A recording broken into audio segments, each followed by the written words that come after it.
What's going on today, guys? So today I want to talk to you about a little comparison between the KRK Rokit monitors and the Tannoy Reveal studio monitors. Both of these companies have monitors that sit in the mid to low price range.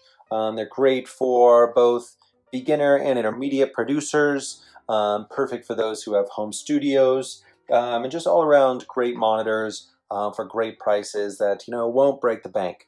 Which is important for a lot of people starting off, and for just musicians in general. It's like, let's get the best gear that we can for the best price.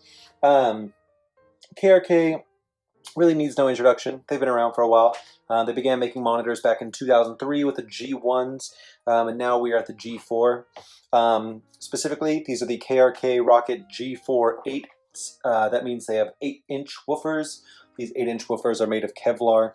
Really nice, solid, punchy low end, especially when you compare them to the older KRK Rokit monitors, which, were a bit notorious for having a bit of a flabbier low end. It just never really felt right up until the G4s, in my opinion.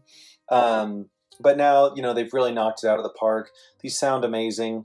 They also have the 1-inch tweeters right there.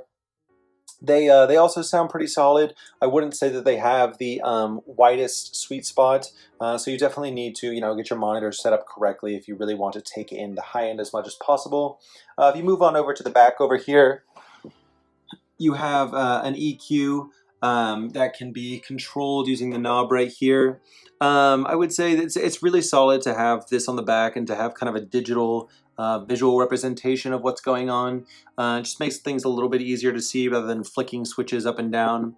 It is preset, so that's, I guess, one little disadvantage. If you really want control, you're still not going to get it with these KRK monitors.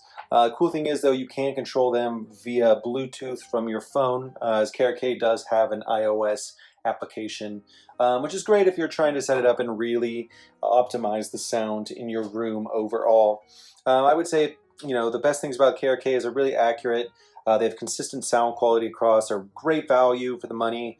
The DSP-based EQ is pretty solid, and of course they have a really tight sounding bass at this point, which is awesome. Then on the other hand, we have the Tannoy Reveals. The Tannoy Reveals, Tannoy's actually been around for quite some time.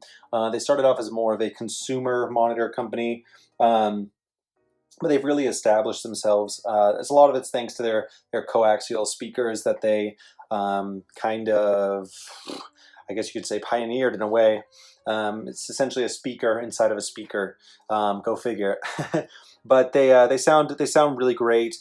They're also great budget monitors.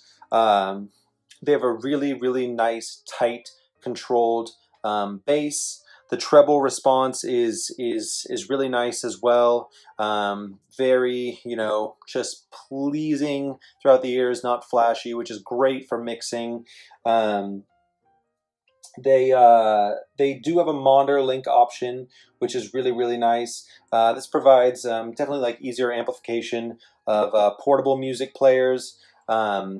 So, if you have multiple monitor systems in your house, you can easily hook them up together, which is cool. If you do go on the back of the Tannoy Reveals, and most people like to compare the Tannoy 802s with the G4H just because they're similar in size. You do have a couple more options for hooking things up, which is nice. Beyond using them as studio monitors, they're, I would say, much better for just active listening or consumer style listening. Overall, if you're going to go for a a monitor that is great for mixing and producing, I would say definitely go with the KRKs. If you're going for something that's more on the consumer side, or for active listening, then the Tannoy Reveal 802s, or really any of the Tannoy Reveals, should do you well. Alrighty, that's it. If you guys have any insights about which speakers or monitors you like more or less, or if you have any questions, please feel free to leave in the comments. Alright, take it easy.